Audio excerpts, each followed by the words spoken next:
Neon fog clung to the edges of the gambling den like a hungry ghost. Hollow signs flickered in 20 languages, offering promises of quick credits, synthetic pleasure, or an early grave. The den was built into the skeletal remains of an old ore hauler, stripped to the bulkheads and rebuilt into a labyrinth of gambling pits and blood-slicked arenas. Out here, on the Ceres frontier, law was just another bet you couldn't win. At a shadowed table near the edge of the pit sat Kael Draven, mid-40s, broad-shouldered, face like a cracked statue. His eyes were tired but sharp, the eyes of a man who had survived a war that had killed everyone he knew and left him wishing it hadn't.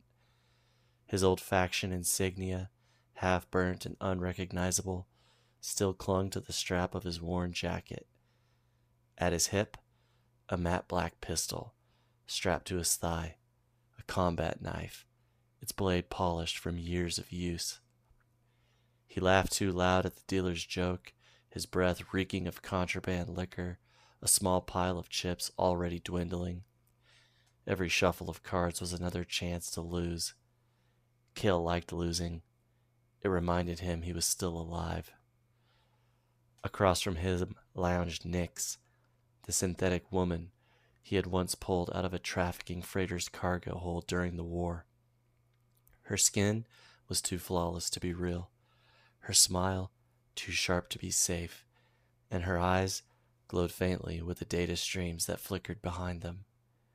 She leaned on the table, one finger tracing the rim of her glass of glowing azure synth liquor, loyal to Kael, though why was anyone's guess. Maybe she loved him. Maybe she was just curious to see how long it would take before he burned himself completely out.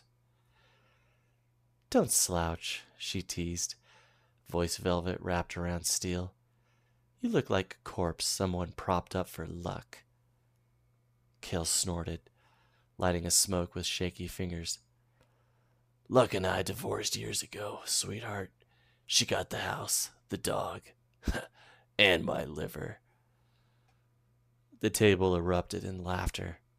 Kael always knew how to play an audience, but beneath the laughter, attention coiled like a blade waiting to flash.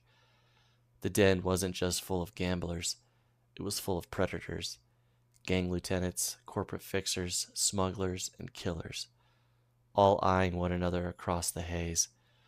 Credits weren't the only thing being wagered tonight, and somewhere in the den's humming machinery, Kael felt it, the faint, electric prickle that meant trouble was walking their way.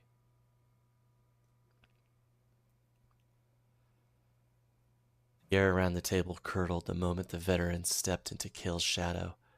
Their armor was worn but proud, each man and woman carrying themselves with the swagger of survivors from the winning side of a war that had erased Kael's faction from existence. One, a grizzled brute with a scar stitched across his scalp, sneered as he leaned in on the table. "Well, if it isn't the ghost of Signy Prime," he growled, loud enough for the room to hear.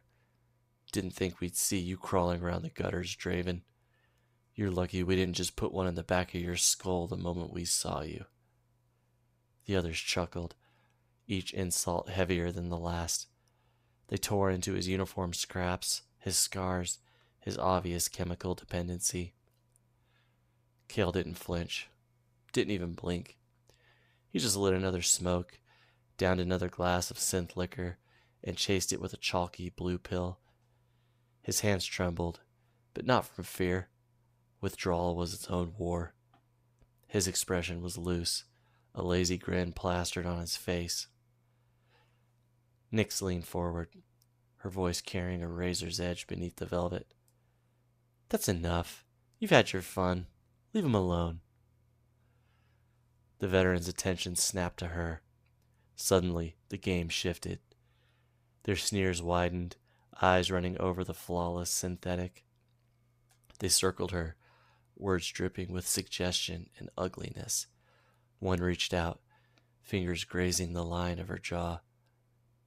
And then Kael moved.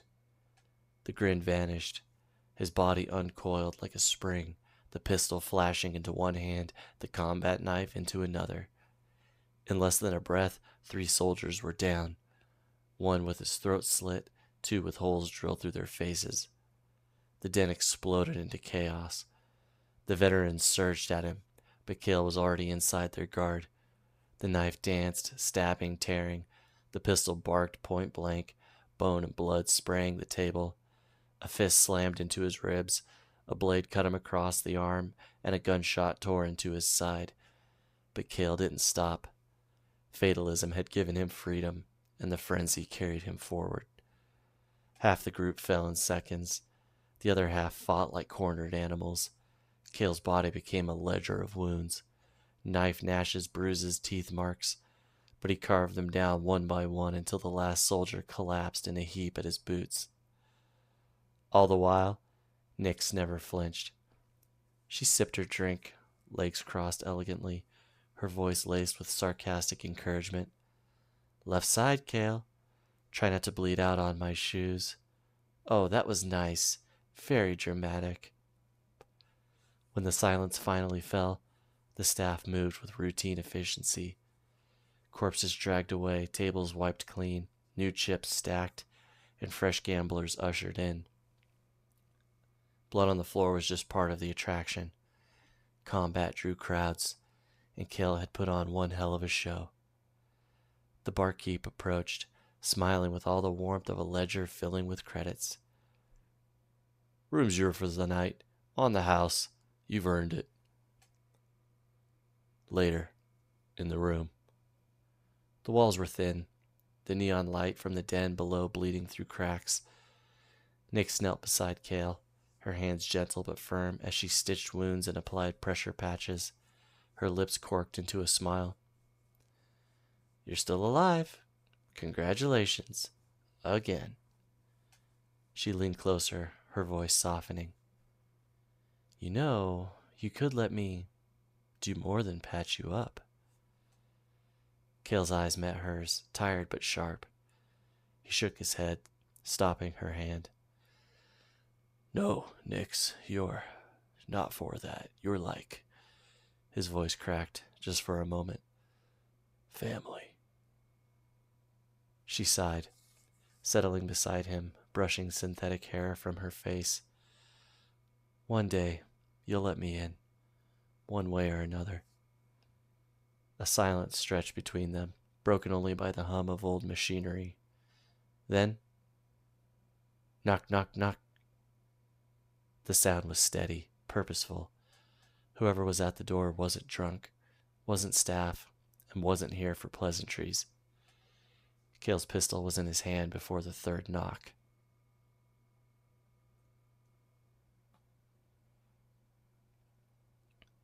Pounding in Kael's head was louder than the knock had been. He staggered upright, every stitch and patch straining against his battered flesh. Nyx moved toward the door with that liquid grace of hers, but Kael pushed past her, one arm braced on the wall, pistol loose in his other hand. His body was wrecked, but his instincts were still sharper than a razor. "Not your job, Nyx," he muttered through gritted teeth. He popped a pill, chased it with a mouthful of synth liquor, and yanked the door open without so much as glancing through the peephole. A cluster of faces stared back, young, clean, unscared. They wore crisp coats and polished boots that had never stepped through a battlefield, eyes wide with equal parts fear and awe. They looked like recruits fresh out of training, children playing at the adulthood in the lawless dark of the frontier. The tallest of them cleared his throat. "Mr. Draven, sir? May we come in?" Kael blinked once, expression sour, and began swinging the door shut.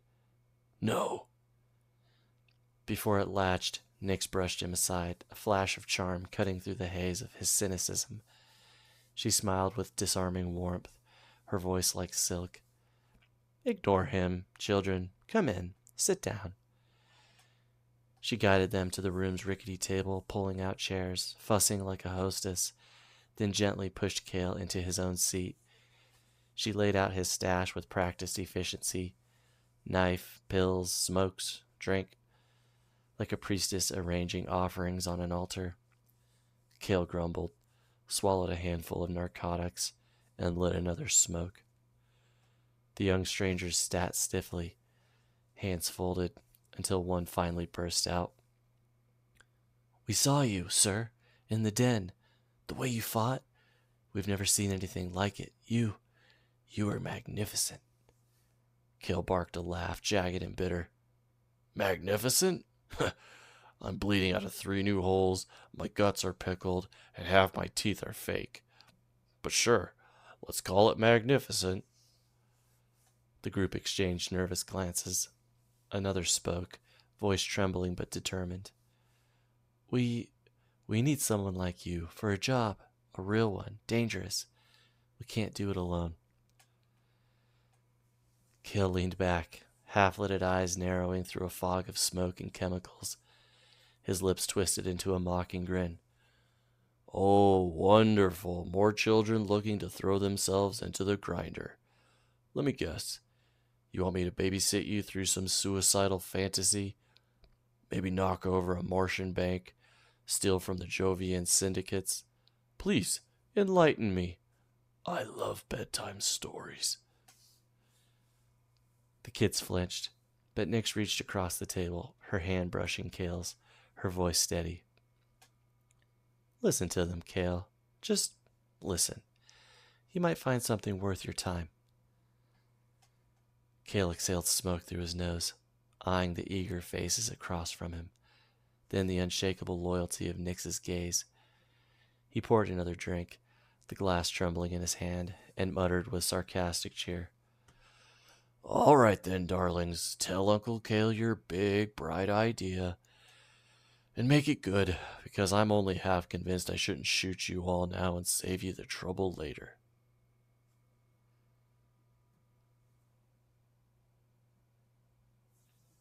Said the name like they said a prayer.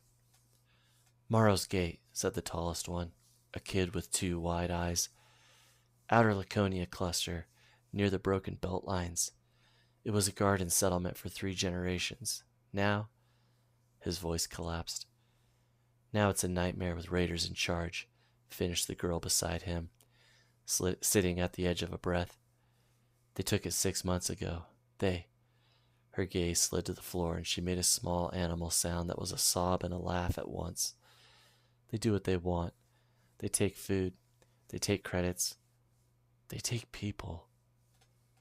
Kael's smile was ugly and bored.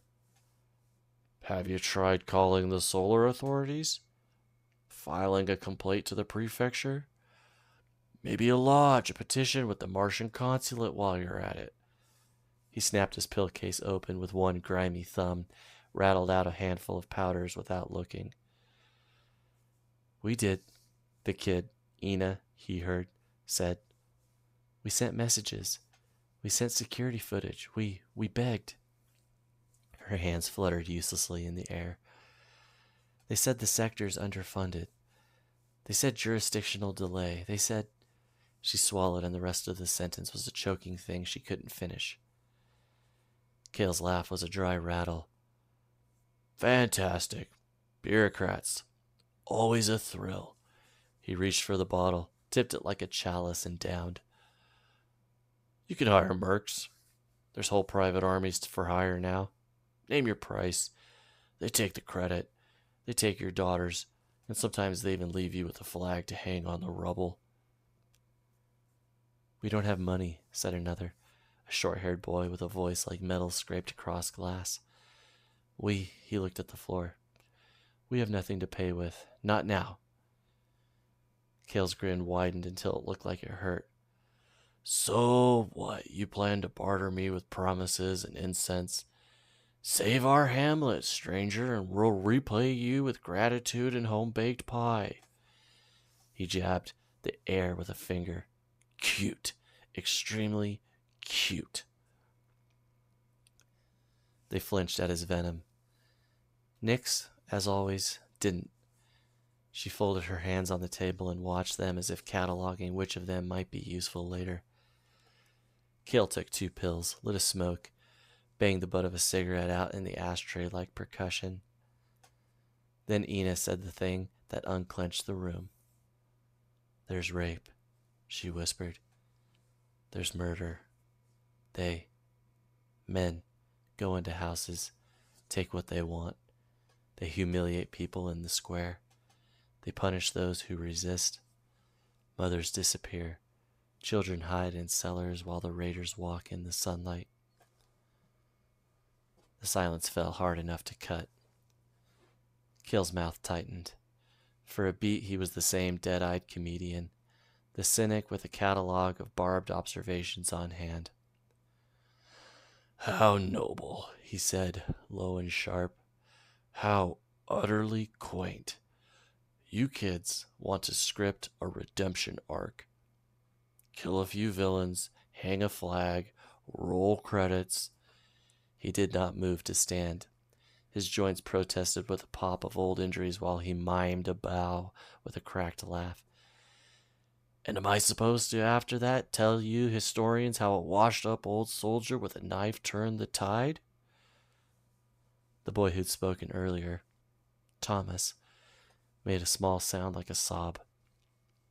Ina's jaw trembled. One of the girls dabbed at her eyes with a sleeve. Nyx's eyes narrowed. She slid her palm, warm and deliberate, across Kael's hand and gave him a look that landed harder than any punch he'd taken in a dozen fights. It was not a pleading look. It was not despair. It was exactly the expression she used when he flirted with being stupid enough to die for something small.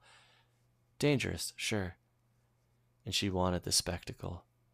Tough love, razor dry. "You might actually get to die on this one, Kael," she said, half teasing, half challenge. "Wouldn't that finally shut you up?" He huffed, a sound part laugh, part grief. Something folded under the surface he usually kept tapped and sutured. He watched Ina's face in the dim light. 20, maybe, with the kind of anger that wasn't performance but turned true. He watched the other kids' hands tremble where they clutched the sleeves of their jackets like rosaries. He felt, somewhere below the pills and the liquor and the old taste of gunmetal, that old split-second reckoning.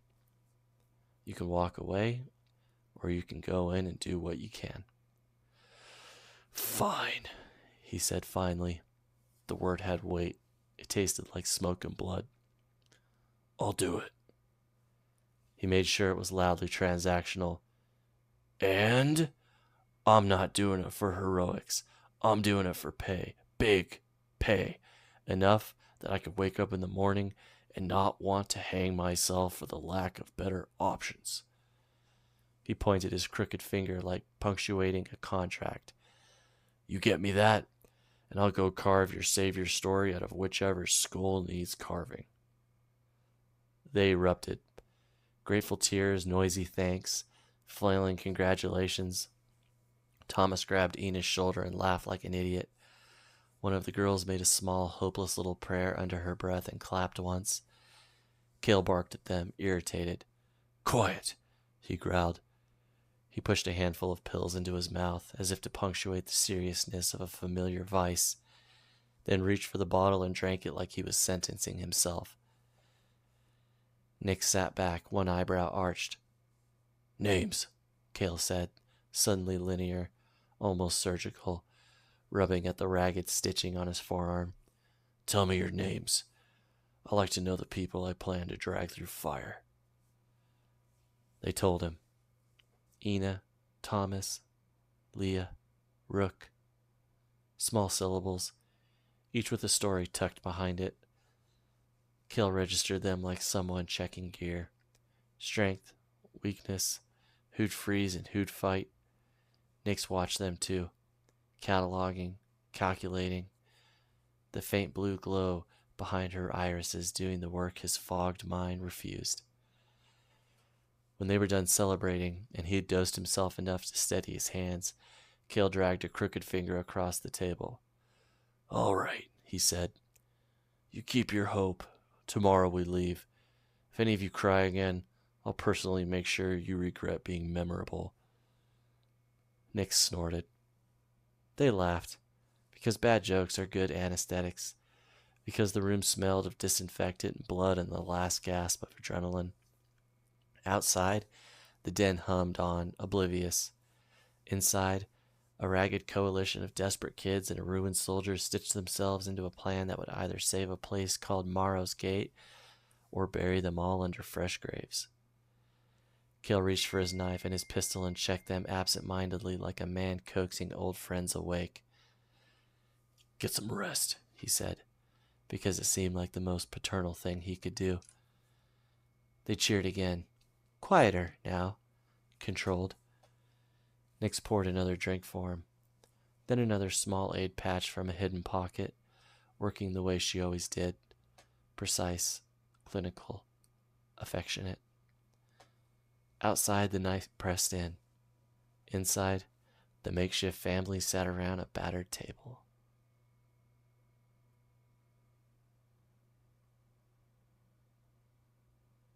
Morning came to the lawless frontier like it always did. Dim and gray, filtered through the steel walls of the den and the smog outside. The young ones were already awake, scrubbed and ready to march. Packs on shoulders, makeshift gear strapped tight, eyes bright with adrenaline. Kael Draven, on the other hand, was sprawled across the cot like a corpse, one arm dangling off the side, half-empty bottle balanced precariously in his fingers. He snored like a dying engine, the stench of liquor and blood mingling in the room. The kids shifted uncomfortably, whispering among themselves. Nix silenced them with a smile. "Give him time. This is the routine." They soon learned. When Kael finally stirred, it was with a groan and string of curses.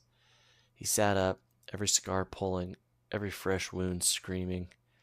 He patched himself with trembling hands, downed a rainbow of pills, and followed it with 3 swigs of liquor. Every attempt at conversation was met with snarls. "Sir," one began. "Shut it." By the time he was lacing his boots and holstering his knife, the group's hopeful glow had dimmed. Kael shoved his pistol into its holster and looked around expectantly. "Well, where's the ship?" Silence. Thomas cleared his throat. "We don't have one? We spent everything to get here. We thought you..." Kael's face twisted, and the kids instinctively flinched back. Before he could explode, Nix pressed a vial of his favorite stim against his hand, her smile sharp. "Breathe, Kael." He swallowed the hit, rolled his eyes, and waved for them to follow. "Fine. Come on, children. Let Daddy save your asses." At the spaceport, he paid out the last of his credits for a junker transport to Marrow's Gate. The group cheered, clapped him on the back, even cried at the gesture. Kael drowned their sentimentality in more pills and more liquor, sarcasm dripping from every word. Yes, clap for the addict who just sold his dignity for a third-rate shuttle. Very inspiring. I'm the stuff of legend." Nix just smiled, amused, her eyes twinkling as if she were watching a favorite play she'd seen 100 times. En route. Kael passed out halfway through the trip, sprawled across the seats, pistol resting loosely in his lap. The kids exchanged worried looks, whispers of regret bleeding between them. Was this the savior they had begged for? Nix leaned in, calm and unshakable. "He's better asleep than awake. For now. Let him rest. You made the right choice." Her voice was velvet over steel. "Trust me." Arrival. Marrow's Gate. The transport touched down in the outskirts, far from the prying eyes. The pilot didn't wait. Credits were exchanged, engines fired, and the ship was gone as soon as the group set foot on the dust. Kael woke with the same ritual.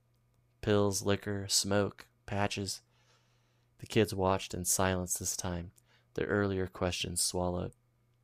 He tightened the straps on his knife sheath, checked the chamber on his pistol, and finally looked at them. "Listen up. No more chatter. No plans, no big speeches. You follow me, you do exactly what I say, and maybe you live long enough to regret it. He marched them toward the ruins of a half-toppled water tower, perfectly exposed. Within hours, a small raider patrol swaggered into view, weapons loose, grins wide. The raiders circled the kids, laughing, leering, mocking them. They shoved Thomas, spit at Ina, called Nick's name she ignored with a lazy smirk. One of them went to grab Leah's pack, and Kael erupted. He came out of the shadows with nothing but his knife in his hands. The violence was surgical and merciless. Jugulars opened, bones cracked, a scream cut short by a blade buried to the hilt. Kael fought like he'd never been wounded, never been drunk, pure reflex, honed violence. When the last raider fell twitching in the dirt, the silence was thick. Two of the kids retched into the dust, pale-faced and trembling. Kael wiped his blade on a corpse's jacket and pointed at the bodies. Strip 'em. Armor, weapons, ammo. Congratulations, you're soldiers now. I've got myself an army. He shook his head at the absurdity, lit another smoke with blood still dripping down his arm. What a joke. Nick smiled, winking at the kids as they shakily tugged on scavenger armor. Kael treated instruction like therapy, loud, profane, and oddly precise.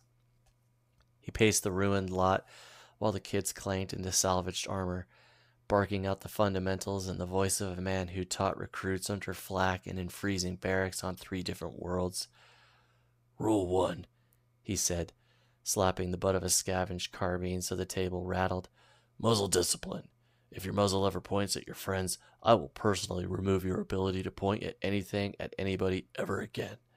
Rule 2, finger off the trigger until you intend to kill the thing in front of you. Rule 3, know what's beyond the target. Don't shoot your way into a neighbor's dinner. He demonstrated with dry surgical motions, clearing a jam, racking a slide, slapping a magazine home, each movement economical and practiced. When a kid flinched, he barked a sarcasm-laced correction that made the boy straighten like a snapped wire. When another asked a terrified, earnest question about recoil, Kael rolled his eyes and then showed him how to lean into it, so the gun didn't feel like it was trying to steal your arm. They spent the day in a ragged, violent little classroom. He ran them through stances, breath control, sight alignment, how to count teeth, a morbid little trick he taught. If you're counting teeth, you're doing medicine or you're dead. Either way, don't panic. He showed them how to clear a pistol with one hand, how to use cover you could crawl behind, how to read a silhouette at weird light angles. He answered questions with the impatience of a man who'd seen the wrong answer cost lives. But his corrections were thorough, exact, and warm in their certainty. The kids soaked it up like parched dirt. Kael also made time for the crude pleasures left in the raider's pack. He grinned like a child at a found toy as he tore a sealed crate of stimulants open, popping vials with the casual generosity of a man who'd never learned moderation. If you're going into a firefight, it helps not to be dreaming of your mother, he said, downing another hit. He let them sample a ration bar, showed them how to jury-rig a field bandage, and occasionally indulged in a private, aggressive bout of drinking while lecturing about sight picture. The paradox was the point. The man who could take a life with 2 breaths was the happiest when he had other people to keep alive beside him. At one point, he prowled the patrol's discarded gear, pulling out stamped ration tins and a map tube still moist with the road sweat. He held them up like a teacher with a pointer. Look, he said, voice low and amused. These aren't day trippers. 3 days of sorties minimum, extra water bladders, night rations, med kits. They planned on being out for a while. Means Marrow's gate will be lightly watched for a bit. Lucky for us. He shrugged as if fortune itself were a petty and predictable beast. By late afternoon, he was in full instructor mode. Harsh, theatrical, exacting, he set them on drills, movement in teams, stacking through doorways, clearing an open field with bounding overwatch, and made them repeat until each motion broke into muscle memory. Every time a kid slowed, Kael's patience came with a scalpel-edged sarcasm that made them try harder. He drew maps in the dirt with a knife, assigned roles based on who showed steadiness and who was likely to bail under pressure. When the evening folded in, he drew the lines of watch shifts with blunt efficiency. 2-hour rotations. Leah, you're first. Rook, you wake second. Thomas, third. Ina, you and Nick share the uncomfortable night owl shift. Because you look like you talk in your sleep, and nobody needs to hear that trash poetry. They nodded, faces slack with fatigue and adrenaline. He shrugged, did another heap of pills and a generous swig from the Raider's last bottle, and the world folded neatly away. He felt like any tired man, finally allowed to sleep. Nyx moved with the practiced tenderness she reserved for the man who'd once cut her out of a cargo hold. She made him as comfortable as the ruined lot allowed, stripped a Raider blanket, warmed patches, threaded a crude IV of stim and pain patches into the small cuts that still bled, and put a rag over his mouth to stop the snore from dragging the group awake. She adjusted a bandage and kissed the scar at his temple with a gesture part blessing, part mockery. "Sleep, you idiot," she said, softer than her usual sass. "Breathe like you plan to survive tomorrow." Then the kids she faced. "Go to sleep. I'll keep watch. Do not wake him." Her tone had the weight of authority. The kids obeyed the magnetism of the woman. She settled in a shadowed corner, watched them fold sleep around themselves, one by one, and when the last eyelid drooped, she kept her vigil with a soft, mocking smile, pleased.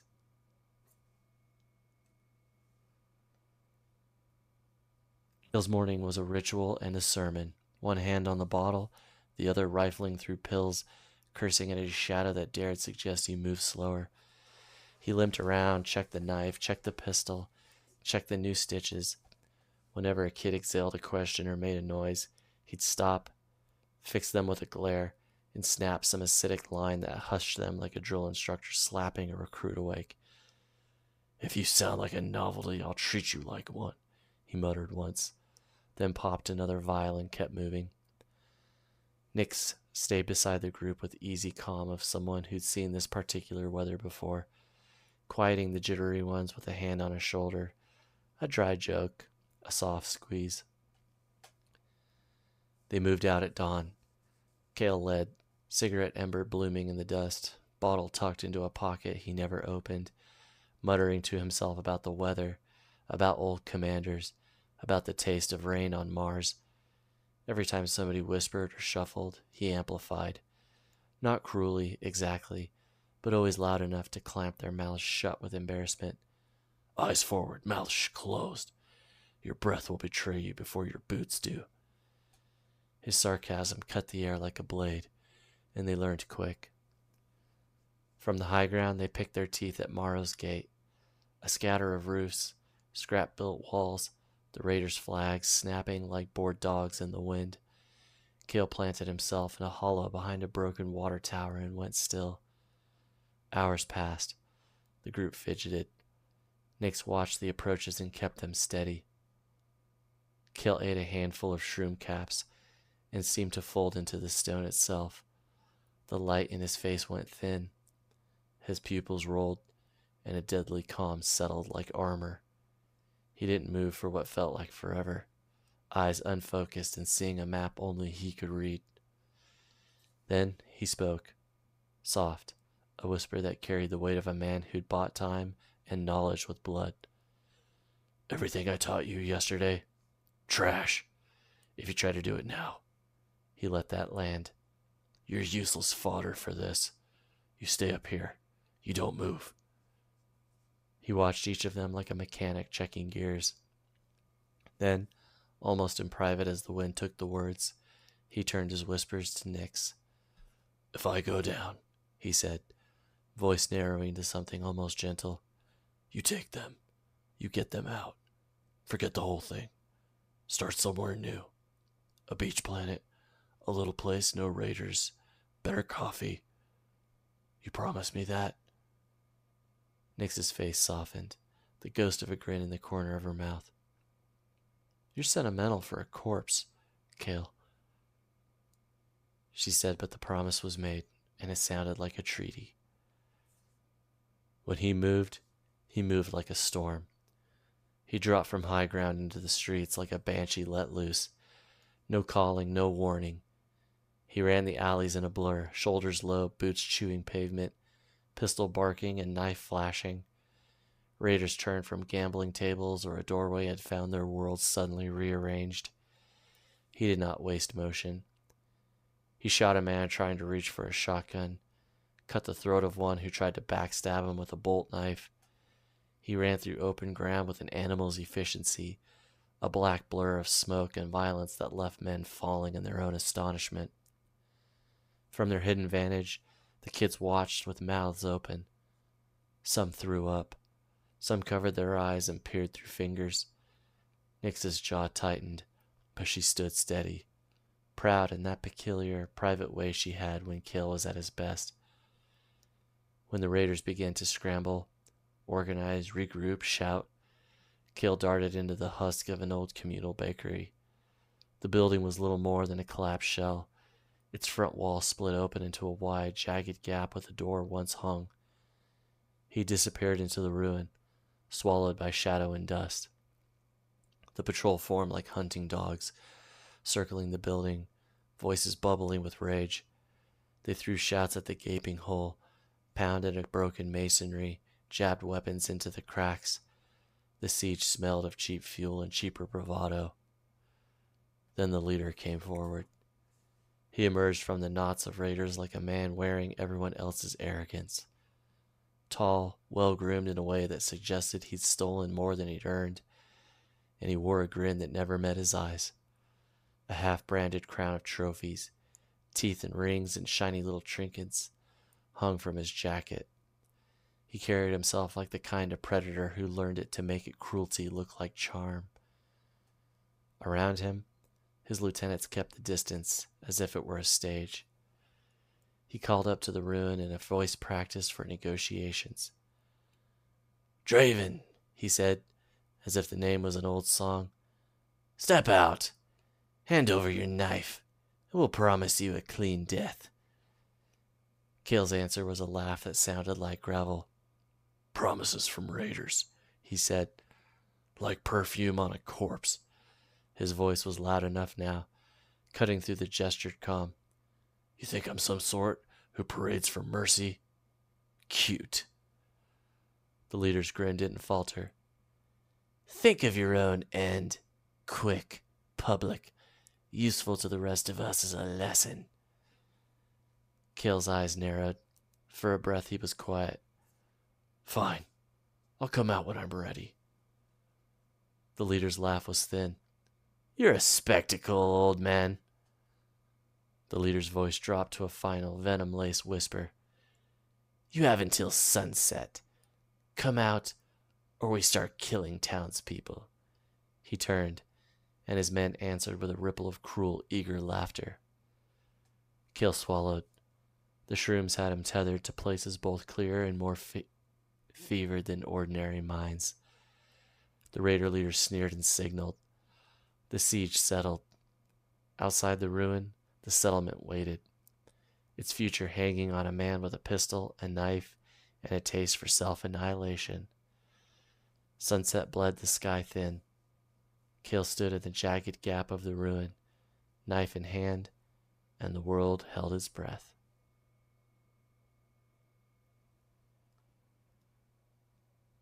Siege was theater.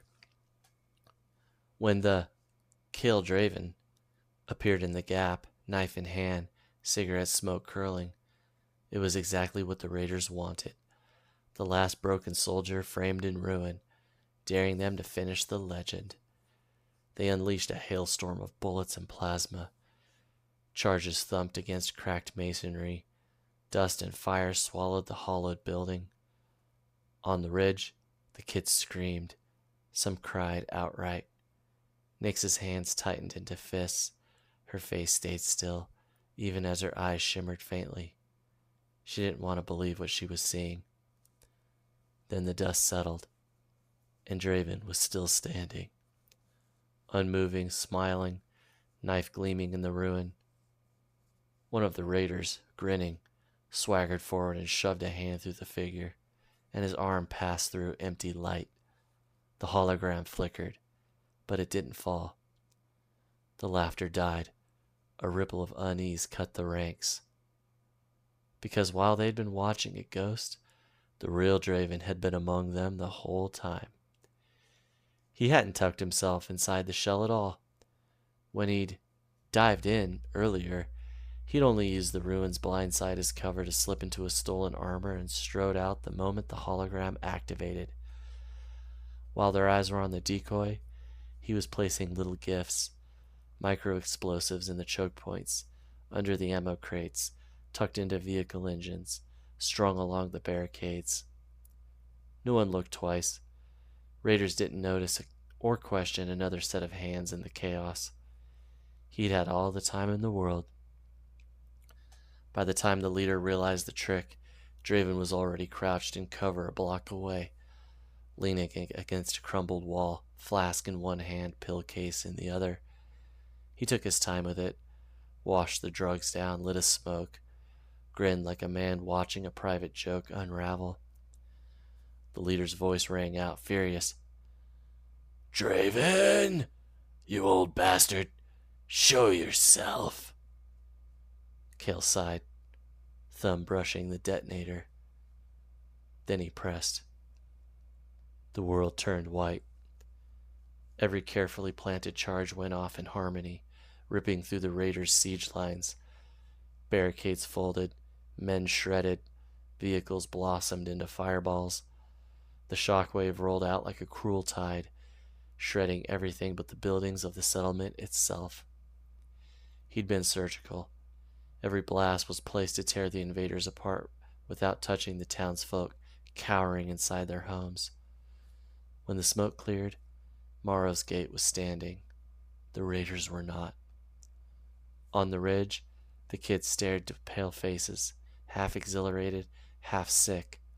Some retched at the sight of twisted bodies, others wept in relief. They'd never seen this kind of cunning, never understood that immortal wasn't luck. It was skill sharpened by 1,000 battles. Nyx stood tall, her eyes on drifting smoke, her lips pulled into a rare, radiant smile. She'd seen Draven pull miracles before, but this one was pure theater, and she loved him for it. He'd made an army vanish. Again. And in the ruins of their shock, one thing was certain. This cursed man, this unkillable soldier, had just rewritten Marrow's Gate's story with blood and fire. The liberation erupted like a storm that had been building for half a year. The townsfolk poured from homes and basements, from cellars and hiding places, rushing into the dusty streets with voices raised high. Tears, laughter, the raw wail of people hugging their loved ones for the first time since the raiders came. Children were lifted onto shoulders. Old women clutched at the dirt and kissed it. It was chaos, but it was joyous chaos, the sound of a people taking their life back. The young group, Ina, Thomas, Leah, Rook, rushed down from their vantage, stumbling into the crowd, their voices trembling with elation. "It was him," they shouted. "Draven! Kael Draven did it!" But the wave of release crashed into him. But Kael was no saint. The shrooms had burned out of his veins, the alcohol had soured, the pills had run dry. He stood in the middle of the storm of gratitude, hollow-eyed, shaking, exhausted, snarling like a wolf that had been dragged too close to the fire. Every hand that reached for him, every cheer that rang in his ears, set his teeth on edge. "Get back," he barked, snapping like a feral thing. "Touch me again and I'll cut your fingers off." He brandished his knife, half-heartedly, though his legs trembled beneath him. "I don't want your hugs, your tears, or your goddamn singing." But they kept smiling. They kept crying.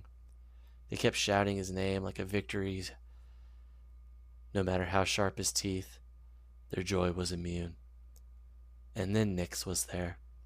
Suddenly she was in his arms, pushing through the circle of weeping townsfolk, pulling herself against him. She kissed him full and fierce, eyes lit with everything she'd never said, everything she'd always known. For the first time in years, Kael didn't push away. He let her in. He kissed her back. And just like that, the ache went away. The fury went dim. The war that had lasted his entire life let go of him in that one impossible embrace. Kael Draven, cynical, fatalistic, addicted, cursed, was happy.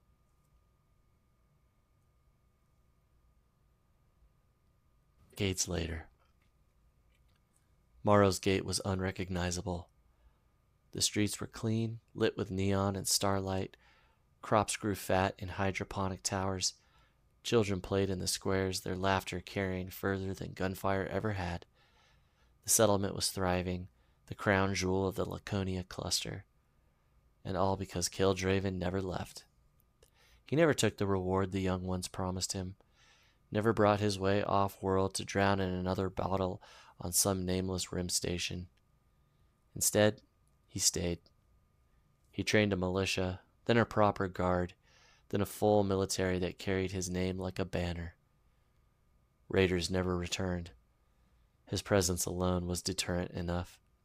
He was the shadow in every story told in the taverns, the name whispered when outsiders thought about testing Marrow's gate. The young ones grew old, their families sprawling, children filling the streets. They still called him Uncle Kael when they came to his porch. And Kael grew older too. The last soldier of a dead faction, once unkillable, was at last slowed by time. He lay in bed one evening, boots off, sheets drawn all over his frail body. His hands were gnarled, his breath shallow. Nyx sat beside him, still flawless, still radiant, her hand wrapped around his as though she could will the years back into him. She hadn't aged a day.